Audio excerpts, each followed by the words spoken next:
안녕하십니까, 박찬호입니다. 뉴스 하나, 질문 하나. 매일 아침 제가 뉴스 하나를 가지고 좀 다른 시각에서 질문을 던져 풀어보는 시간이죠. 오늘의 뉴스는 뭔가 보실까요? 금리, 공시가, 보유세 다 오른다. 아유, 무서워라. 자, 금리, 공시가, 보유세 다 오른답니다. 3월, 5월이 집값의 변곡점이라는 얘기를 해주시고요. 이런 기사인데. 자, 그래서 보시면 금리 오르고 공시가격 오릅니다. 그래서 공시가격 오른 덕분에 보유세도 오르죠. 자, 궁금한 건 이제 3월, 5월이 집값의 변곡점, 이제 다른 터닝 포인트 뭐 이렇게 말하기도 하죠. 근데 이제 궁금한 건 혹 6월 넘어서도 집값이 오르면 한마디로 저거에 타격을 안 본다는 소리겠죠. 또는 금리와 이 전세 가격 좀 멀어져 있는 연결수 좀 만들기 힘든데 전세 가격 향방이 중장기적으로 올라가는 우상향 그래프라면 여기서 한번 따져볼 필요가 있다 봅니다. 그리고 더 나아가서 이제 쉽게 말하면 저는 이제 그래서 이렇게 말하고 싶어요. 그래서 좀 건방진 말인 거예요. 미리 정해서 그래도 간다. 무엇이 더 가는 것 같습니다. 저거와 상관없이 가는 사업들이 있습니다. 금리가 올라도 공시가가 올라도 보유세가 올라도 가야만 하고 정부가 가길 바랍니다. 그런 사업들이 있습니다. 그래서 하나는 이제 그래서는 중장기 전세 가격에 대한 그래서고요. 그래도 간다는 재개발, 재건축, 도심의 지금 도심 정비 사업에 대한 그 이야기입니다. 저 세 가지 상관없이 가야 되거든요. 그래서 좀 연결해서 풀어볼까 합니다. 폭등은 없습니다. 미리 말합니다. 오늘 이걸 하는 이유는 폭등을 주장하는 게 아닙니다. 오해하실까봐 미리 말하는 거. 근데 제가 하고 싶은 말은 뭐냐면 오늘 이거 하는 이유는 폭락 기대는 더 금물이다. 이 말을 드리고 싶어서 오늘 이걸 풀어볼까 합니다. 자, 보시죠. 그놈의 금리. 그놈의 금리 얘기 정말 많습니다. 며칠 전에 한번 풀긴 풀었는데 그놈의 금리입니다. 자, 머니투데이 기사고요. 이전 2%대 주가 내리고 대출이자 오르나 겁나죠. 국채 금리가 오른다. 채권 가격 오른다는 거죠. 채권이 뭐죠? 돈 빌리는 거잖아. 종이 한 장 써주고 야, 돈 좀 줘봐. 내 이자 얼마 줄게. 국가가 돈을 이자를 더 주고 빌린다. 이자 국채 가격이 오른다는 소리잖아요. 왜? 그만큼 돈 수요가 많다죠. 달러부터 시작했는데. IMF를 기억하시나요? 왜 저 말 썼냐고 갑자기. 정말로 금융위기, 정말 안 좋은 상황에서 IMF 때 우리 돈 누가 돈 빌려줬나요? 이제 IMF에서 뭐 빌리긴 빌렸지만 이 말은 일반적 채권 시장에서 안 되죠. 안 돼. 좀 구별하라고 미리 말씀드리는 거예요. 지금의 돈 빌리는 상황, 금융위기인가요? 다르죠. 뭔가 회복과 뭔가 장기적 투자, 인플레이션을 걱정해서 거기에 대한 얘기는 제가 미국채 금리 급등, 부동시장 폭락 징조인가라고 며칠 전에 풀어서 저거 올려놨어요. 올려놨으니까 저거에 대한 정확한 링크 한번 보세요. 하여간에 오늘은 좀 연결해서 너무 길어지니까. 자, 주담대 금리 인상, 도미노 집값 향방 이거 당연히 걱정하는 거죠. 근데 좀 들어가 보면 다른 말이 써 있죠. 큰 영향 없을 듯. 지금도 대출 쓰기 어려워. 우리가 워낙 그 대출 관리 심하게 잘했죠. 이미 쓰기 어렵죠. 좀 더 풀어서 이게 기사 되게 잘 써졌거든요. 데일리 기사 황보준혁 기사님인데 좀 읽어볼만 해요. 자, 밑줄 부분만 읽어볼게요. 대출 규제로 인해 대출 활용 자체가 어려운 만큼 금리 인상으로 인해 집값이 큰 영향을 받지 않을 것. 이미 규제를 많이 해서 대부분 현금으로. 특히 비싼 지역은 현금으로. 움직이지 않는다는 거죠. 너무 싼 지역은 가격이 낮은 지역은 그런 것들은 이제 정부의 지원 상품에서 신혼부터 저가 이런 사람들이 많죠. 그래서 바로 그렇게 연동이 되지 않죠. 더 나가 보겠습니다. 이건 뭐냐면 이제 제가 좀 이렇게 내려서 읽어보면 금리 인상의 부담을 느낀 소유자들이 대출을 줄이거나 하지 않게 돼 부동산 시장으로 흘러들어가는 자금이 감소하기 때문에 원래 우린 떨어질 걸, 금리 오를 걸 걱정하는 거였거든요. 근데 여기서 하는 얘기는 다르죠. 정부가 주택 대출 규제를 강화하면서 이미 대출을 사용하기 어려워졌다. 기존의 매수자들이 상당히 많은 부분 현금이다. 명끌영끌 신용대출 대부분이 신용대출의 70% 이상 작년에 이상이 거의 80% 가까이가 고신용등급층이죠. 연초에 되게 낮죠. 자, 전문가들은 고가 주택이 질비한 지역은 오히려 영향이 적을 것. 왜? 대출 없이 샀거든요. 영향 없죠. 없습니다. 자, 그래서 더 나가 보죠. 주택 매입이 여력이 어려운 여력이 부족한 이들이 부담만 커질 것이라고 설명하시죠. 예, 그래서 금리 인상에도 집값 영향을 그저 대출을 통해 자금을 마련하는 실수요자들이 이제 타격을 본다 이 소리죠. 예, 이 소리였어요. 저런 상황. 그러니까 사실 금리 인상에 대해서 지금 우리가 한쪽 방향 무조건 폭락이야 예, 보고 있지만 예, 좀 들어가 보면 다르죠. 좀 더 들어가 볼까요? 금리, 그러면 금리니까. 자, 정말로 저렇게 우리 기사님이 쓰신 대로 정말 그런 상황이었는지 보죠. 이거 디딤돌 대출 얘기거든요. 예, 작년 기사인데요. 예, 사상 최대 주택 거래에도 뭐 했다? 예, 집값 급등에 대출 가능 집이 줄었대요. 대출 못 해줘요. 정부가 막았잖아요. 예. 현금 없는 흑수저 매수길 막혀. 예. 저게 작년의 상황이었다 이거죠. 디딤돌 보금자리론 실적 감소. 예. 저걸 좀 차분히 무작정 다 오른다고 죽는다 하지 말고 물론 그게 현실에 맞고 이러면 그분이 말이 맞으니까 우리가 방어 정책 해야 되지만 예. 좀 따져볼 필요가 있다 이거죠. 좀 더 볼게요. 자, 이거는 이제 뭐 한도인데 이거 뭐 뻔한 얘기예요. 보시면 예, 뭐 대주 한도 해서 대부분 뭐가 샀냐면 이건 뭐냐면 집값 저렴한 부분에 대해서 누가 샀다? 디지털 대출을 이용해서 20, 30대가 그분들의 대출 금리 싸다 비싸다? 안 비싸다. 물론 폭등 다음 세력이 없으니까 폭등하기는 쉽지 않겠지만 떨어지기도 쉽지 않다. 이 말을 하려고 그러는 거야. 예. 그 다음에 이건 뭐냐? 3월 4일 기사인데요. 외환 보유액 4,475억 달러. 역대 최대치. 예, 금융위기는 없다. 제가 아까 IMF 얘기했죠. 여러분이 말하는 그런 이자가 올라가는 채권을 위해서 돈을 빌려서 이자를 정말 많이 줘야 되는 상황이 위기를 바라는 상황이다. 위기인 상황에서 그랬다면 겁나는데 예, 달러는 더럽게 많아요. 좀 더 가볼까요? 가계대출 1,000조 여기서 볼 거죠. 근데 제가 질문 전 뒤에 제가 다 한 거예요. 다 회수할 거냐고. 지금 1,000조 넘어가도 안 돼. 이거 다 회수하실 거냐고요. 예, 왜 이런 질문 하냐고요. 보시죠. 이 돈 언제 다 갚나? 매일경제기사입니다. 전종 기자님이시고요. 전세값, 집값 구하느라, 예, 전세값, 집값 구하느라, 이거 이 대출 많이 했대요. 아무튼 힘들죠. 예.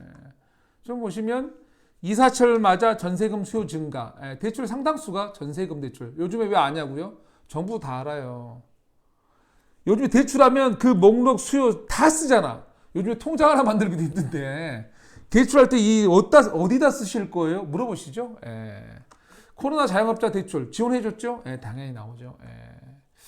지금의 상당수 대출들 있잖아요. 예, 주택 시장으로 그렇게 여러분 예상처럼 예, 아까 20, 30대가 하는 예, 어떤 요건 가격 측면에서는 아주 우량제가 아닌 이런 지역에서의 그런 대출 말고 대부분은 예, 대출 돈 못 들어옵니다. 쉽지 않습니다. 그래서 지금의 가격이 의외로 대출 규제를 판단해 보면 옛날에 말하면 벽돌집 같은 거 가격 자체가 무조건 투기 말씀하시는데 공급이 딸리고 대출 규제한 상황에서 그렇게 쉽게 얘기하실 건 아니에요.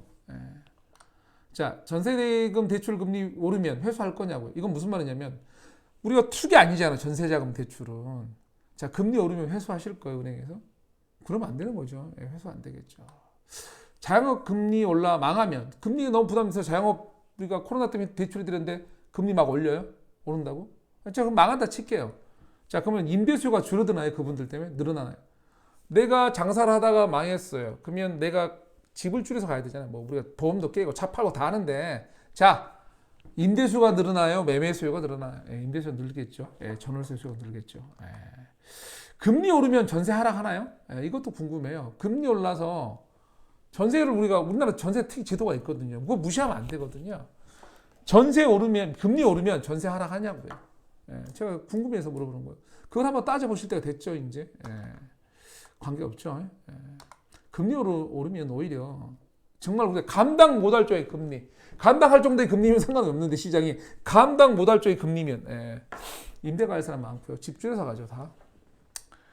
이건 뭐냐면요. 돈이 얼마 많이 남아뒀냐면 지금의 수신액 최대래요, 사상. 미치죠. 저렇게 되면 누가 힘들죠? 저축은행마저 예금금리 급락, 은퇴자 없잖아. 은퇴자분들이죠. 그러면 은퇴자분들은 생존을 위해 뭘 해야 되죠? 주식 할까요? 주식? 변동성 큰? 인플레이션 공포 때문에 지금 인플레이션 많이 오른다니까 원자재 사재기로 돈 빌리는 거거든요. 투자하고 지금. 자, 채권금리 급등, 물가 상승, 주가 널뛰기 3중고, 널뛰기장이래요. 널뛰기장인데 우리 은퇴자분들이 저기 갈까요? 살아야 된다니까. 은퇴자분들도 살아야 돼요, 여러분. 무작정 그럴 때 아니거든요. 좀 더 가볼까요?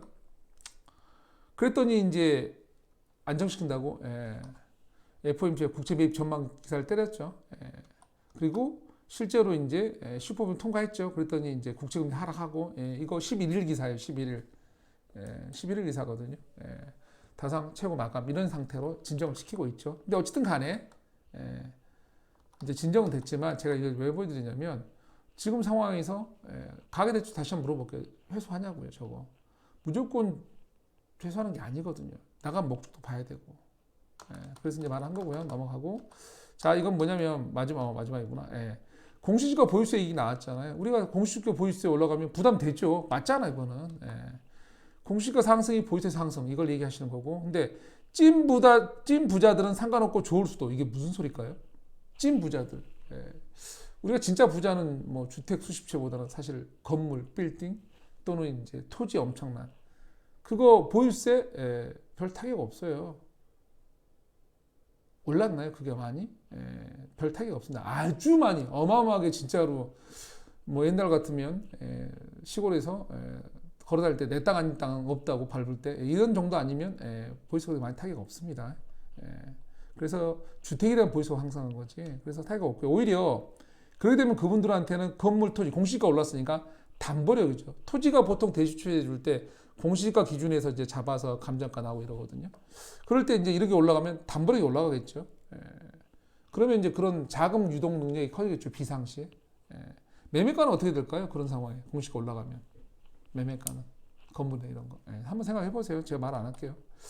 주택 경우는 일부 조정될 수 있죠. 왜? 다주택자들이 어떤 부담이 되죠. 근데 뭐와 싸움이 일어나냐면 임대 가격과 싸움이 일어나겠죠.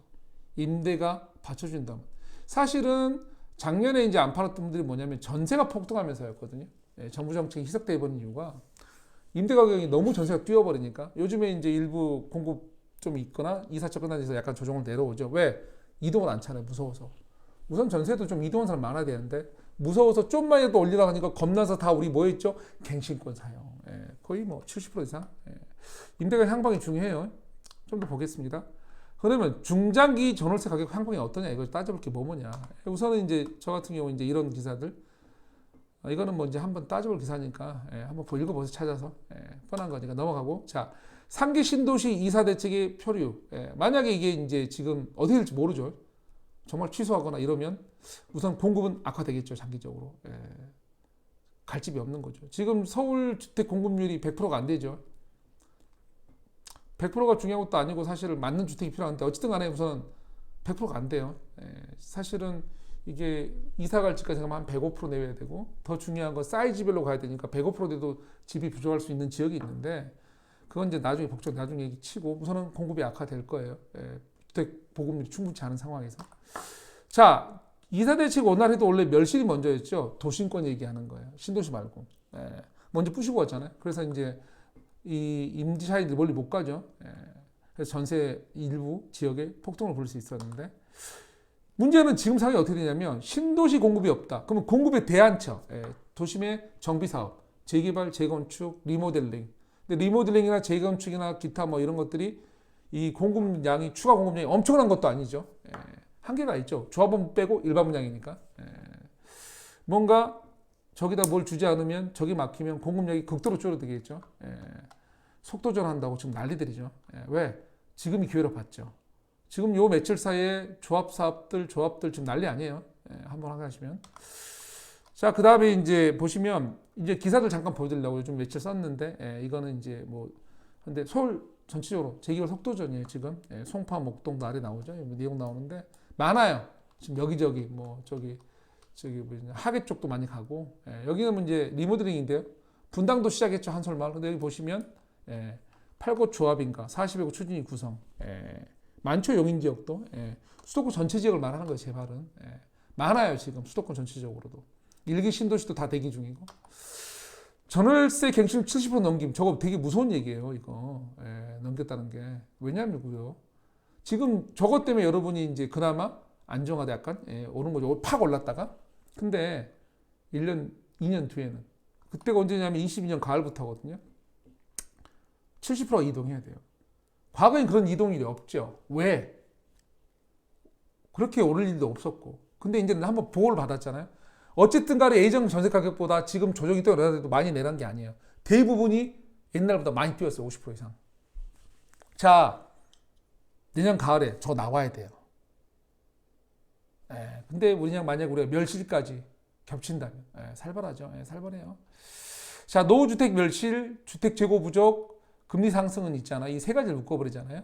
금리 상승하는 거 이해해서까지 하면 이 힘든 분들이 더 힘들어지거든요. 노후주택에 사는 분들이 돈 많은 분들 아니잖아요. 거기 임차원 사는 분들이 돈 많은 분들 아니잖아요. 이것들은 전세 가격 상승하고 월세, 소형월세 증가를 만들고 제일 중요한 건 이제 특히 소형주택 멸실이 월세율을 올리면서 이 월세를 약간 올리는 작용을 하죠. 왜? 집이 없으니까. 우리가 부시는 건 노후주택. 우리가 부시는 건 노후주택이면서 작은 것들. 그리고 짓는 건 새 아파트. 정부가 일부 임대 진단해도 부족. 저금 신도시 지금 부족. 저렇게 되면 이제 문제가 뭐다 이거죠. 아까 제가 말했잖아요. 보이스에 올랐어요. 저게 그거를 이제 하나 시소 게임으로 생각하시고 어느 쪽이 더 무게추냐인데 잘못하면 그 압박의 무게추가 가벼워질 수가 있고 이쪽이 훅 올라간다 이거죠. 커버돼요. 지금 상태로 되면. 자, 뭐 마무리 했는데요. 금리 상승 부분은 진짜로 우리가 지금 상황 봤을 때 여러분 생각처럼 그렇게 작동하는 상황이 아닙니다. 왜? 우리나라 정부가 너무나 대출 규제를 잘 해놨어요. 그리고 이제 보이스의 부분이 분명히 어느 정도 일부 조정이 올 건데 그것도 임대가 향방을 봐야 됩니다. 무작정 한쪽 방향 보지 마시고 현실을 다 따져가면서 보시기 바랍니다. 오늘은 좀 길었네요. 길었고 다음 주 월요일 좋은 얘기로 다시 찾아뵙겠습니다. 감사합니다.